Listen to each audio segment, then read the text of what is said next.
How's it going, guys? Welcome back to the channel. We are back with going over the comics that we are picking up for new comic book day this week.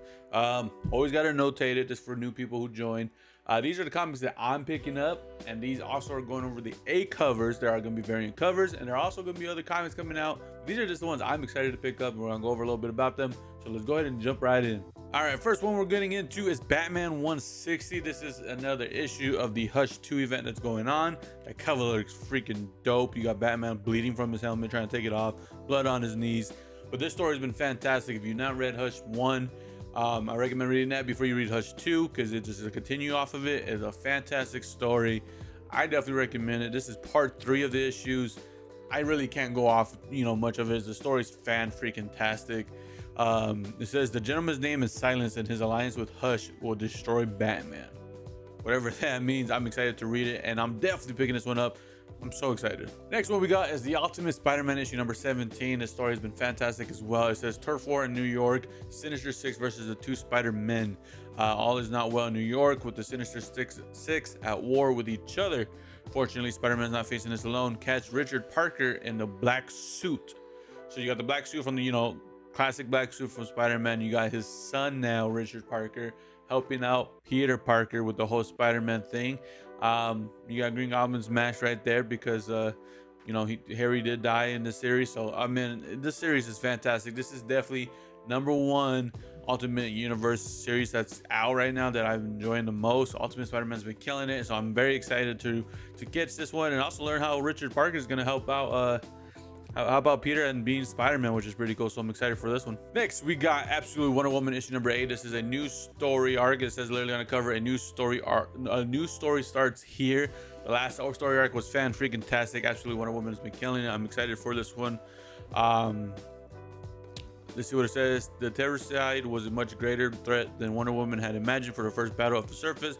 But Terrorcide, while was child's play compared to negotiating the complexities and evils of man's world. Don't know what that means, but I'm excited for it. Absolute Wonder Woman's been killing the series. All the Absolute issues that are out right now have been fantastic. Like I said, I love Absolute Wonder Woman because it does with Greek mythology, and I'm a huge fan of Greek mythology. So little takes of each god in this series has been fantastic, and how she's dealing with that, being raised in not the Amazons but in hell, which is crazy. I'm definitely picking this one up. Continue with the Absolute Universe, we got Absolute Martian Manhunter issue number 3. It's been a fun series. It's been definitely a trippy issue to read. If you don't know much about Martian and Manhunter, the series can be very confusing. I know a little bit about it, and I'm still confused on how the character is, but I've seen him how he works in like other comics in a normal universe. So it's not, I kind of get the concept of it, but it can definitely be confusing. But the artwork has been fantastic. The colors in it has been amazing. I'm super excited for it. It says journey through the psychosphere. It's a trip through the psychosphere of Middleton, and as newly minted partners John Jones and the Martian follow a trail of whoever or whatever is responsible for the surprising structured behavior of people across the city and the world. So now they're starting to work a little bit together. The first issue was just like he was confused, lost in his world, hearing this guy but didn't know what to do. The second one, they're like trying to figure out. He's like, do this. He's like, okay, and he did it. And it'll be like, oh, that helped us out a lot, actually. So it's a fantastic series. I'm excited to pick this one up. They killed the first 2 issues, so I'm sure the third one's gonna be great as well. Next, we got my boy Superman. This is Superman issue number 26. Superman has been killing it.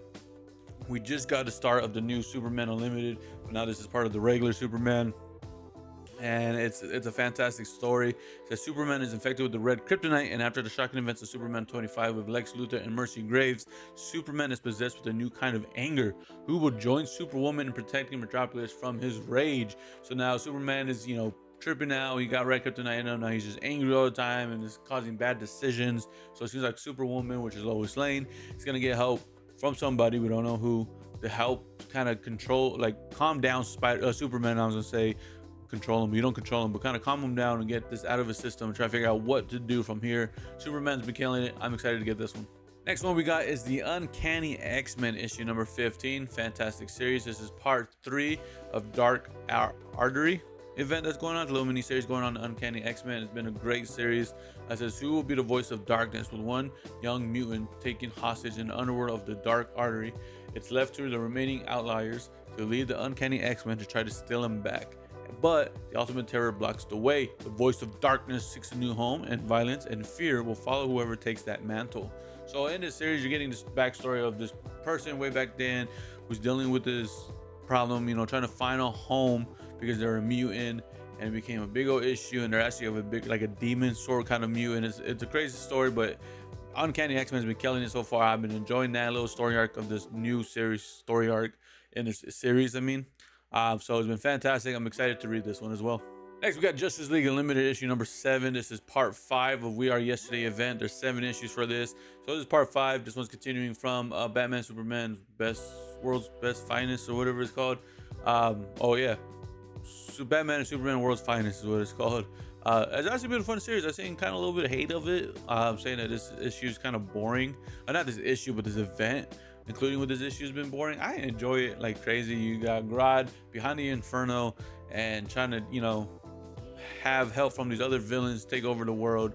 You went from the future to the past to try to get them to help them. But it's a crazy story. I've been enjoying it. Again, We Are Yesterday event has been really good. So I'm picking this one up to continue that event. Next, we got the Avengers issue number 26. I've been picking these up. It's been fun to read, but I'm mainly getting it because it's part of the One World Under Doom. I don't know. I'm not 100% sure if I'm going to continue the Avengers after the event. But them fighting Doom and now possibly going to be working with them is crazy. It's been really fun. It says the Masters of Evil rule the Impossible City. Current home base of the Avengers have been commanded by the Masters of Evil, who is left to defend the world while Doom is in power. And how are the Avengers able to fight a war on multiple sides? This sounds awesome. I'm excited for it. Again, the One World Under Doom event has been going on. It's been great. This is actually issue number 42 out of the 67 issue event. So we're getting, a little closer towards the end. So I'm excited for this. It's part of One World Under Doom. Doom is one of my favorite characters. So the whole situation of him taking over the world and stuff, I've been enjoying the event and seeing how people deal with it and try to fight him off of it. Pretty crazy. I'm excited for it. Now we got my boy Green Arrow. Green Arrow issue number 24. Fantastic series. I've been enjoying it a lot. It says, how far will Ollie go in the aftermath of the showdown of the site of the Freshwater Killers environmental disaster? Oliver Queen must decide how far he's willing to go to ensure what happened to the families of this community never happens again. It's been fantastic story. It's been a long issue story arc, and I've been enjoying every bit of it. I feel like Green Arrow's not getting enough praise in this series. It's been really enjoyable. He's trying to help this town, but this town people are angry from what happened to them and how somehow his company's involved because he signed off the paperwork for this plant site. Crazy story. I've been enjoying it like crazy. I'm definitely picking this up. I hope they don't slow down with this Green Arrow because I've been enjoying it so much. We are sticking with the greens, which is Green Lantern issue number 23. If you guys have been a fan of this channel and been watching the videos, I've been loving this Green Lantern story. When I first started the Green Lantern, it was kind of iffy, but now with this whole story arc with the Spectre and Sorrow and stuff like that, I've been enjoying it. Going back and forth with the Green Lantern and Green Lantern Corps, kind of going off and off each other with the whole story, which has been fantastic. The artwork on there looks amazing too. Look at that. The A cover looks sick. I'm not getting the A cover. I'm excited for the variant cover that I'm getting, but that A cover is not too bad. It says the Spectre strikes.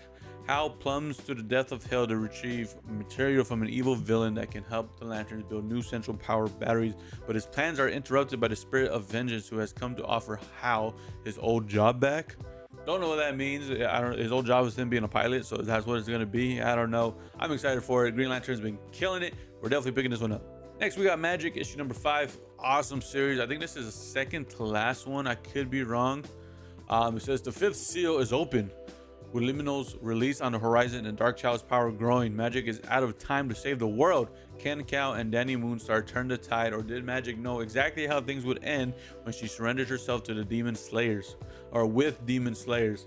It's been a fantastic story. She's been dealing with this whole I'm trying to be this good person, but the inner old me is trying to come out, and they want the old person to come out. So that it can, help destroy the world. It's a crazy story. I've been enjoying it. It's a good side piece off of the X-Men universe right now. Part of From the Ashes in the Beginning. Magic is doing her own little thing. Great story. I can't complain. I know it's gonna be a mini series. It's not gonna be ongoing, which sucks because they actually are really doing a good job with this series. So I'm gonna pick that one up. Next, we got the Flash issue number 21. I'm still giving the Flash a chance because the Flash is one of my favorite characters of DC. Definitely top 5, and it's hard for me to read these issues because it's not really the Flash I love. I love me some classic Barry Allen. He's not even classic. That's like the second version of the Flash. But right now we got Wally West as the Flash. But he's not doing bad, but the story is not killing it for me. It says, as Wally continues to split himself into more attempts to try to keep the battles raging on the moon under control, Eclipso reveals his new allies and rogues. But I do remember this last issue has been really good. It started off strong, so I'm hoping it continues strong with the Bad Moves Rising arc that's going on. It says part 2. It's kind of confusing if you don't really know much about how the Flash works. But if you do, then it's actually pretty cool and it's a good story. So they're definitely picking it up compared to like the first story arc I was reading when it all started with the All In event that went on. But I'm liking this story arc, but hopefully they continue that kind of push for me, because if not, I hate to say it, but I might have to cut off the Flash. But I don't want to, so that's why I keep trying to keep going with it, and I'm picking this one up. This one has been fun to read. I don't have any really Daredevil comics. When I started this one, I don't know what I was getting myself into really, but it's actually really enjoyable, which is Daredevil Cold Day in Hell, issue number 2. This is where he's old. He doesn't have his abilities no more, but you know what? At the end of the last issue, he had to become Daredevil again. He was, away from it, but something brought him back in, which is a great story. It says the Daredevil has returned. The city is in danger, and the man without fear is once again swinging through the air. He will soon discover that he should have been afraid. So the 40-page issue, which is freaking great. Does cost a little more for this article, or for this issue, but I enjoyed the first issue. They killed it, so I'm excited to read issue number 2. Next, we got Harley Quinn issue number 51. It's been picking up a tiny bit to where I'm not like dreading reading it. Again, I'm picking it up because I'm showing the A cover here. It's not bad of an A cover. I get variant covers because it's from my favorite artist, which is David Nakayama. So I keep picking it up, and again, it's not the worst right now. I can kind of get into it. If I'm out of comics, I'm reading Harley Quinn because it's the comic I picked up. It's holding me off, why I have other comics waiting for me to read. So it says Clown versus Brain versus Gun Buddies. Last issue, the Brain took over Harley Quinn and is trying to make her normal. And people are noticing it and they don't like it. And Harley Quinn noticed, hey, this is not me. And the Brain's like, this is what you should be. So it's an interesting take on the Harley Quinn, whole split identities, not split identities, but split mindsets and stuff like that, where she was a therapist, but now she's also, the Joker's lover and stuff like that. It's a crazy story. So that's it's kind of interesting, or it's making me read it, but mainly I'm doing it for the variant artwork. So stick around for a new comic book day to see that artwork that I'm picking up. Next, we got Deadpool Wolverine issue number 5. It's not a bad story. I think after this issue, unless something really picks my interest, the whole Deadpool Wolverine's kind of getting tiring with. They're doing it a lot, especially since the movie came out, and right before the movie came out, they were doing it to try to introduce these characters to people who don't know about them, or they wasn't too familiar with their dynamics, see how the movie was. It's not bad, but once the series is over, I think I'm gonna cool down on the whole Deadpool Wolverine. At least I'm gonna get Deadpool issues, and I'm gonna get Wolverine issues. I'm just saying I get Deadpool Wolverine issues, if you know what I mean. But this story is not bad. It just says, end of the world as we know it. Wolverine and Deadpool serve strife as his executioners. This could very well be the end of human and mutant life on Earth. So what is Strife's end game? I think this is the second to last issue or the third to last issue. I'm not sure. I don't know if they're doing 6 or 7 issues, but once it's done, I'm not gonna be sad about it. Hope they end it well though, where I can, okay, that was actually a good series. It's not a bad series, but it's not really getting my attention the full way it should. But the artwork I've been getting for has been great. The artwork in the comics has been fantastic, so it's not bad. It's just not something to write home about. Next, we got Eddie Brock Carnage issue number 4. This series has been really fun to read. You got Eddie Brock, who used to be Venom. You got Carnage, which was attached to somebody else.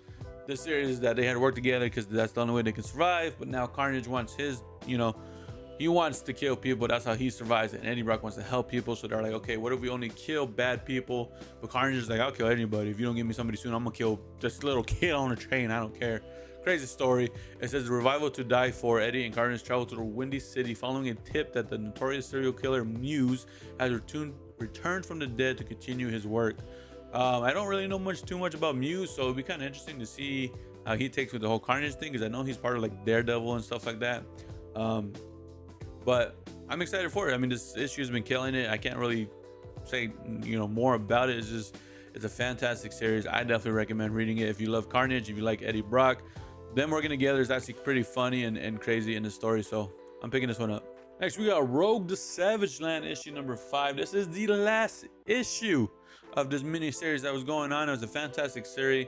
You got Rogue facing the main villain here, which is, I can't remember her name, is Zaladanes.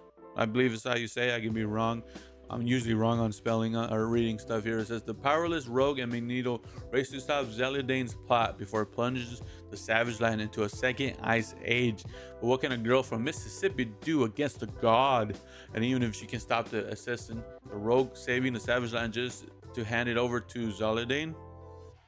I don't know. But the story's been fantastic. The artwork has been amazing. You got Rogue dealing with this villain and trying to save this place with no power. She has none. But we found out towards the end that Rogue actually took Magneto's powers, I believe, which is pretty crazy. Magneto's been on and back and forth with it, and she didn't realize that Rogue took his power. She didn't realize either. So we're finishing out the series to see how they're gonna stop her and then where they're gonna go from here. Again, it's a mini series about the Savage Land. Pretty cool. I definitely enjoy it. Next, we're picking up Giant Size X-Men issue number 1. The only reason why we were picking this one up is because it's going to continue from the story of Nyx. Nyx ended, but they're like, oh, you know, stay tuned to see where Miss Marvel is going to do. And this is, I guess, about her going into past stories and being part of them now. So this is, you know, as you can see, it's similar to like an original cover from the older X-Men, Giant Size X-Men. So I'm kind of interested in see how this is. I'm going to read this one. If it does great, I'm going to get the future Giant Sizes that she's coming out with as well. If not, we'll see, but I'm kind of interested in what it is. It says, just in time for the 50th anniversary of the semi-original issue from superstar artist, yada, yada, yada. Okay, ever since she discovered that she was a mutant, Kamala Khan has been balancing her previous life as Miss Marvel with her role as a leader in the new community, where her conflict identity has come to a deep personal cost. Now pulled into the distant past by the unhinged villain with deep ties to mutant history, Miss Marvel will witness the iconic birth of the Uncanny X-Men and the first encounter with Krakoa from an all-new, all-different perspective. But when history begins to change, can either Kamala Khan or the X-Men themselves survive this experience? So it's going back to the original story, but they're going to change it up a little bit. It kind of sounds interesting. I'm going to pick it up. I'm not a huge fan of Miss Marvel, but reading it from a little bit from the Krakoa era and reading it with Nyx, it's not bad. She's not somebody, I can't say she's one of my favorite characters, but you know, it's part of the X-Men, so that's why I pick it up and I'm going to read it. This is going to be my pick of the week just because it is the only beginning #1 issue of a new series, which is Mr. Terrific Year 1, issue number 1. Mr. Terrific has been really cool to learn about. He's going to be in the upcoming Superman movies. I want to learn a little bit about him before that movie comes out, see what kind of character he is, and how he's been dealing with the whole thing with Doomsday and this whole all new universe and absolute universe and stuff like that. I'm excited for it. It's the secret origin of Summer's breakout superhero, brilliant young inventor Michael Holt's life was destined for greatness, yet everything screeched to a halt when his wife Pamela and unborn son were killed in a car accident. So I think it's kind of going back on how he became Mr. Terrific. I believe, I could be wrong. It might give a little backstory. I've seen some of the previews in the comics that came out recently. It seems really fun and interesting to learn about him, so I'm picking this one up. Again, this is my pick of the week for New Comic Book Day. Next, we got Doom's Division issue number 3. I'm not 100% sure how I feel about this issue. I'm only reading it again, part of One World Under Doom. Not really selling me on it. It's a little weird. It's something new characters and stuff like that.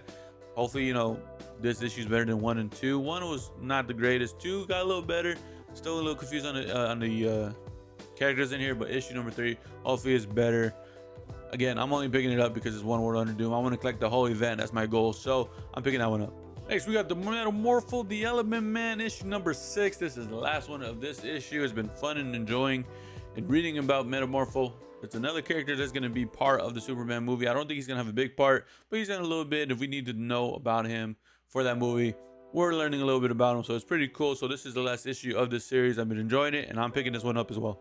And last but not least, if this actually does release, I'm hoping it does, which is Lilith, issue number 4. This has been a little fun series, something different from the whole superhero stuff, the indie comic that I've been picking up. Pretty fun. She's a vampire stuck in this world. She found somebody else who could possibly help her get out of this world, but she's got to not act like this a vampire, but she's getting chased down by vampires. It's a crazy story. Definitely not kid friendly, so if you're a kid, I wouldn't recommend this, but if you're an adult, I definitely do recommend it. It's a fun series though. And then, like I said, if this actually comes out, because they've been delaying the releases, I'm excited to pick this one up. But again, this is the last issue that we're picking up for this week. I hope you guys enjoy. Let me know what you guys are excited for New Comic Book Day. Let me know in the comments below. As of recording this, I'm still at 172 subscribers. We're killing it with the reaching the goal. We're 28 away from reaching the goal of 200. So if you're not subscribed to the channel, please subscribe. Share the video if you know anybody that loves comic books and video game content. It means a lot to me if you can share that video so they can also subscribe. Again, I hope you guys enjoy, and I'll catch you guys in the next one.